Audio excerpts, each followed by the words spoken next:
El Conde de Montecristo, Alejandro Tomás. Primera parte. La osada del puente del Gard. Los contrabandistas volvieron al sexto día. Cuando ya el mundo había tenido tiempo de camuflar la entrada de la cueva, fue a recibirlos a la orilla y les contó que ya casi se encontraba bien, gracias a una pócima que había podido prepararse con unas hierbas medicinales que encontró. A su vez, los contrabandistas le contaron que el viaje les había salido a pedir de boca. Fue Jacobo el que le dio más detalles. El barco se puso en marcha en cuanto Dantes subió y pronto llegaron a Liorna, donde el joven buscó a un judío que conocía, al que le vendió 4 de los diamantes más pequeños que había recogido de su tesoro. Borowski percibió la cantidad de 25,000 francos. Al día siguiente compró una pequeña embarcación que entregó a Jacobo, al que dio además dinero con el encargo de que fuera a Marsella y a averiguar todo lo que posible sobre un anciano llamado Luis Dantes, que veía en la calle de Mellín, y una joven que vivía en el barrio de los catalanes y que le respondía al nombre de Mercedes. Jacobo creyó estar soñando al verse dueño de semejante riqueza, y el mundo, para dar cierta credibilidad a su actuación, explicó a los marineros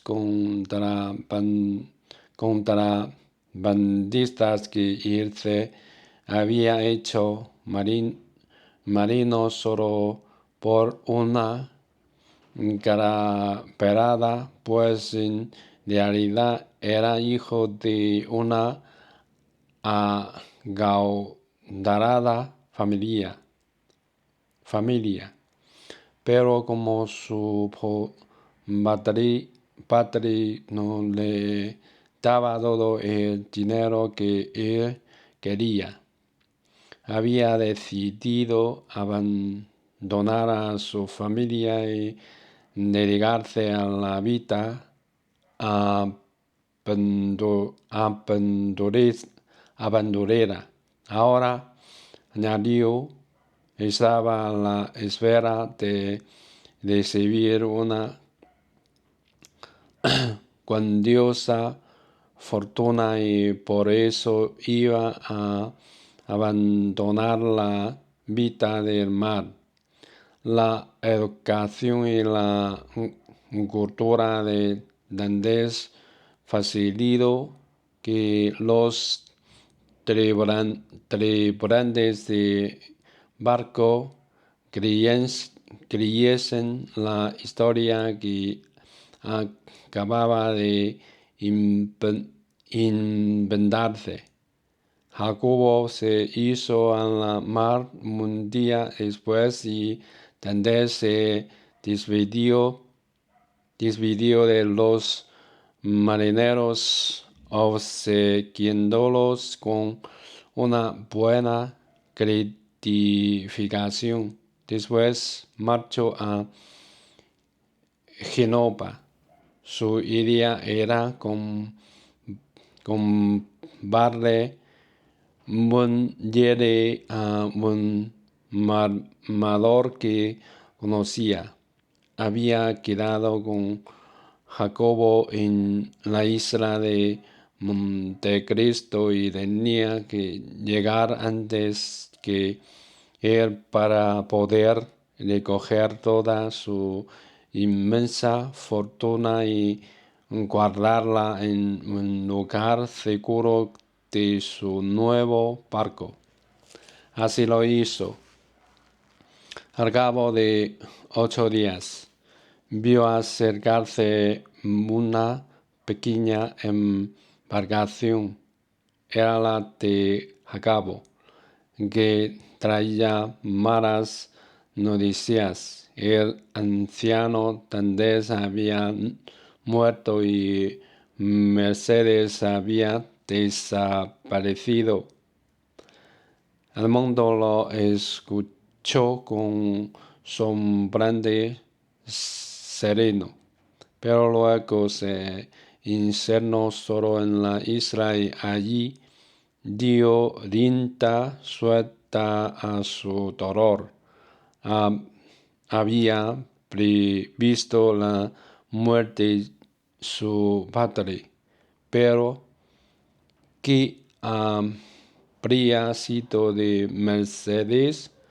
Al cabo de 2 horas volvió de nuevo a su yate y dio orden de partir en dirección a Marsella.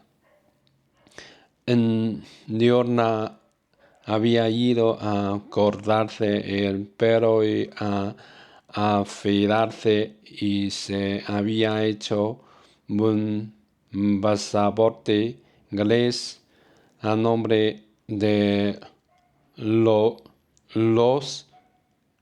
Wilmore. Cuando el yate entró en el puerto, Tandés no pudo evitar un escalofrío. Un gendarme le pidió la documentación. Echó a andar por las calles y a cada paso que daba sentía aumentar su emoción, pues volvían a su mente los recuerdos de su infancia y de su juventud. Cuando llegó a su casa, comprobó que nada era como él lo dejó.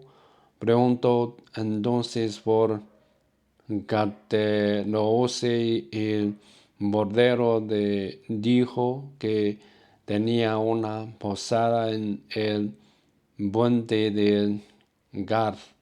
Lo que más sorprendía a las gentes del barrio era que aquí los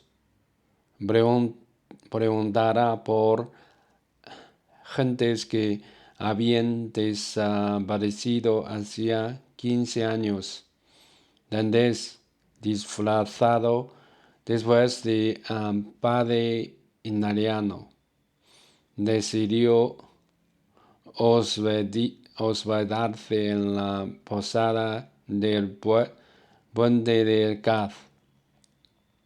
Se encaminó hacia ahí y al llegar, le salió a recibir el propio Caterose y su mujer, apodada la Carconte. Las cosas no parecían ir de bien porque no había clientes. El posadero se ha presto a servir lo mejor que supo al abade que tenía ante él y que le rogaba que le hablara de algunas personas. Mientras se tomaban una botella de buen vino, decirme: ¿conocéis en otro tiempo a un muchacho llamado Edmundo Dantes? Dijo el abade Busoni, que era el apellido que se había puesto. Exclamó luego Caterose, mostrando el más sincero pesar. Ya lo creo que conocí al pobre Edmundo. Era uno de mis mejores amigos. ¿Lo conocéis vos? Sí, lo conocí, respondió el abade. Murió preso, miserable y desesperado. Una vez envidié la suerte de aquel muchacho, pero luego, os lo juro por lo más secreto, compadecí siempre con toda mi alma su desdicha. Yo lo asistí en su lecho de muerte y lo que más me sorprendió fue descubrir que el desgraciado joven moría sin saber las verdaderas causas de su cautiverio. Él me encargó que yo las averiguara y que destituyera su buen nombre. Dantes tuvo en la prisión un compañero, un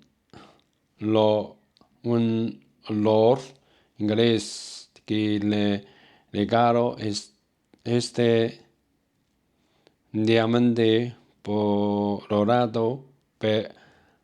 valorado en 50,000 francos. Él me lo dio a mí para que yo se lo entregara a su padre y a sus 4 amigos: Mercedes, Caterose, Danglars y Fernando.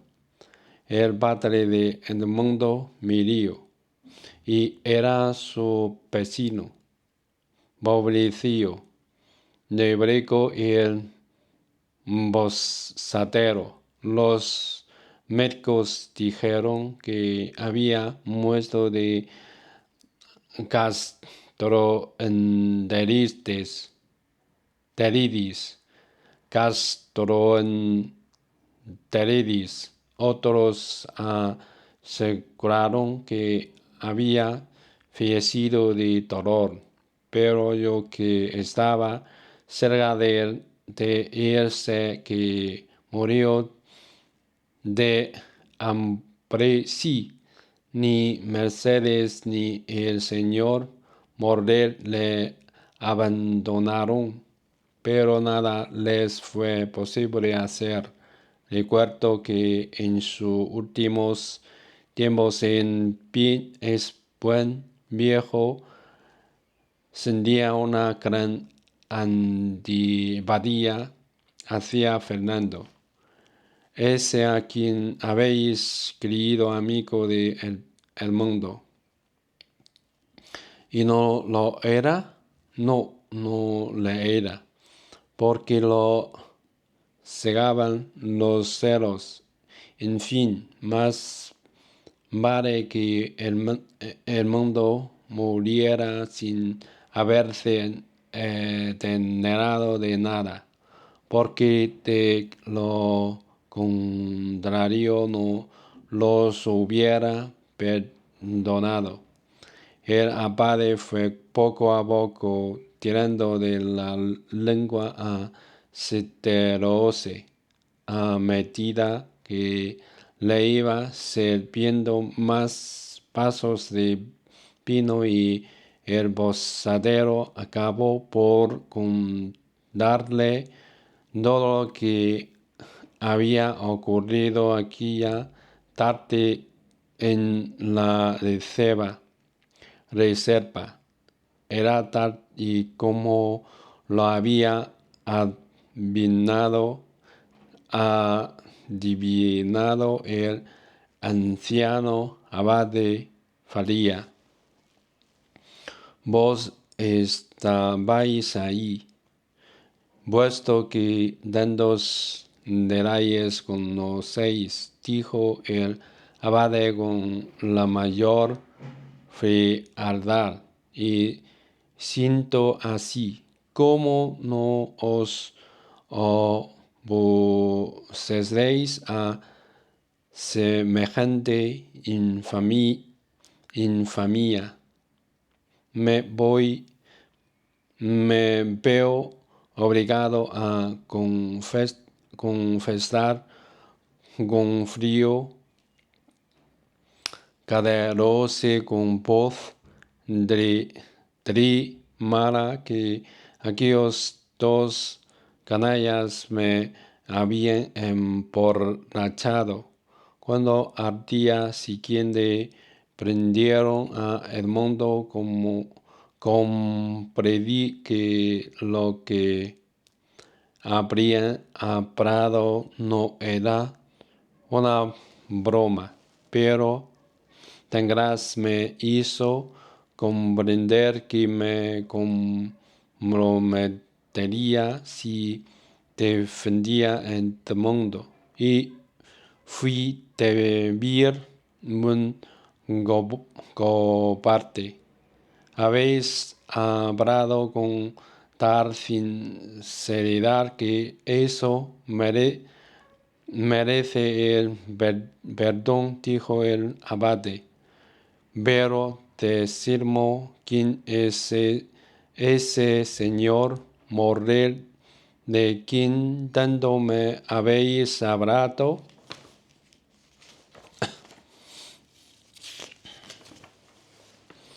Es un armador, jefe del pobre Edmundo, un santo parión que defendió siempre al pobre muchacho. Cuidó de su padre, costeó su entierro. Ahora se encuentra en las puertas de la miseria y de deshonor. Ha perdido 5 buques en 2 años, y todas sus esperanzas están ahora puestas en su bergantín faraón, que viene de las Indias. Este hombre, que ha sido un motero que caridad, morda arruinado si le falla este barco y 2 canallas, como Dangras y Fernando, nadan en la abundancia. ¿Qué ha sido de ellos?, preguntó el parte con sumo interés.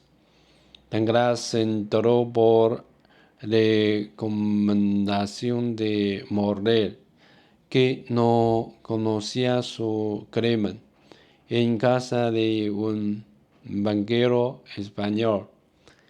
En tiempo de la guerra de la independencia en España se encargó de una parte del abastecimiento del ejército francés y así inició su fortuna, que luego se duplicó jugando a la bolsa.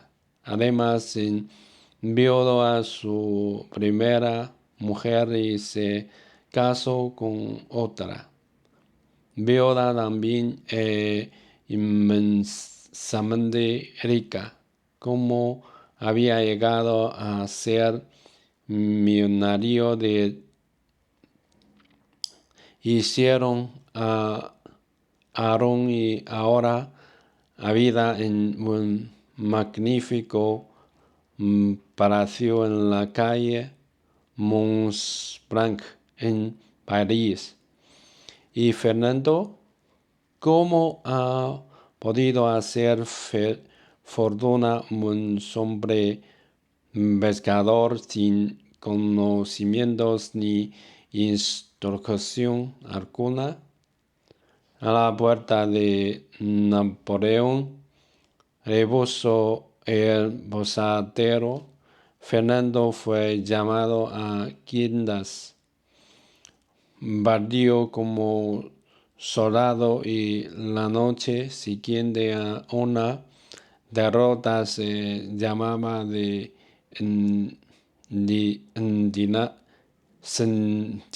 centinela a la puerta de un general que tenía relaciones con el enemigo. El general le propuso que se basara con él los ingleses y Fernando aceptó. De este montó su traición, que había podido costarle la vida en tiempo de Napoleón. Le valió de combinación con los Borbones. Siguió gozando del apoyo del general y, como era español, durante la guerra de la independencia española fue enviado a Madrid y allí encontró a Tangras y se asoció con él. Luego hizo tantos chanchullos en la guerra que pronto llegó a coronel y recibió la cruz de la Legión de Honor y el título de barón.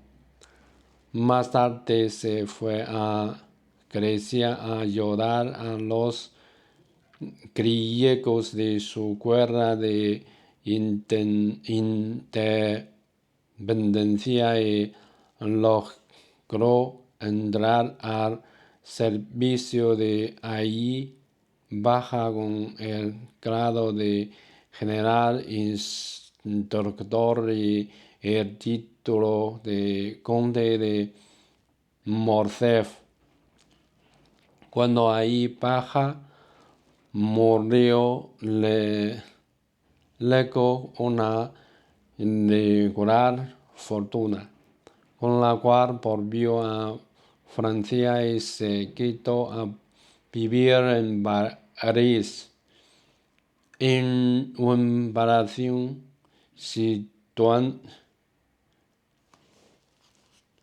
situado en la calle de Herder, de modo que ahora es rico. Conde general y diputado. El abade guardó silencio durante unos momentos y al cabo preguntó: ¿Y Mercedes? Dicen que ha desaparecido. ¿Desaparecido? Sí, es cierto, pero volvió a parecer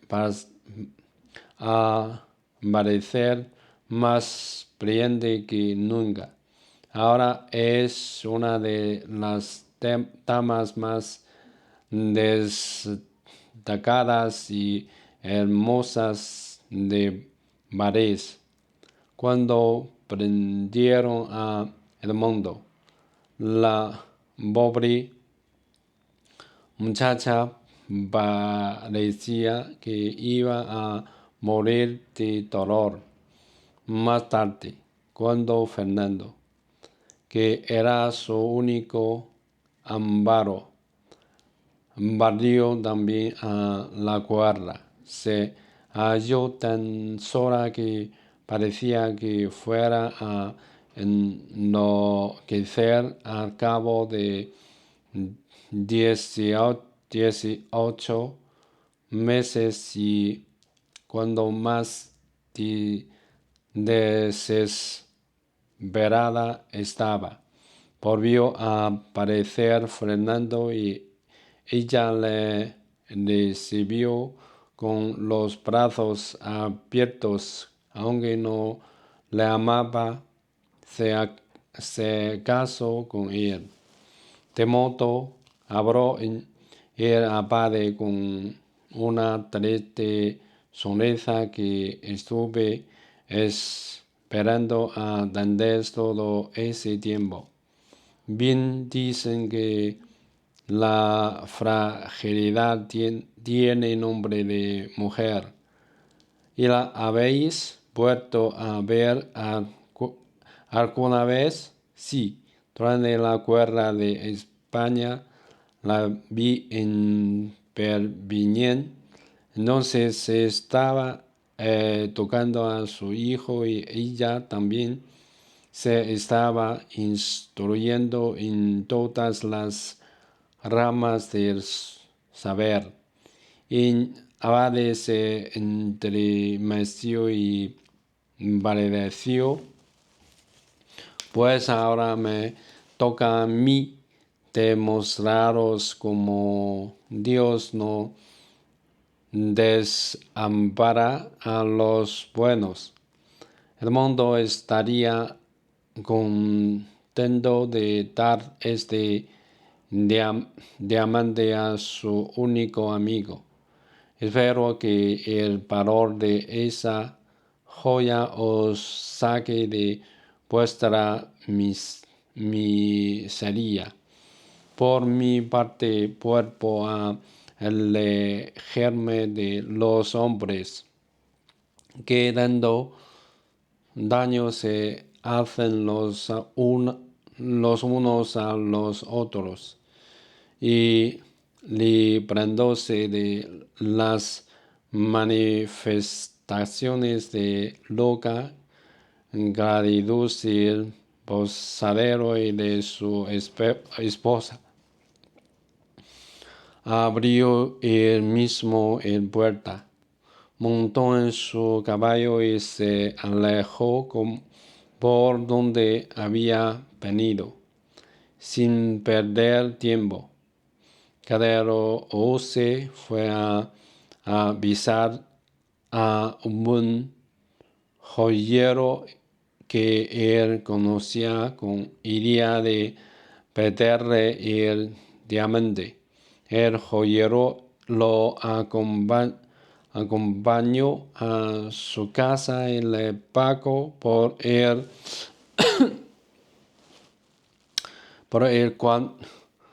4 o 5 mil francos, pero cuando ya estaba en la puerta para irse, Caderousse lo asesinó y le robó el diamante. El abade Busoni se enteró algún tiempo después de lo que había ocurrido y de que Catero se había sido apresado por la policía y estaba en la cárcel.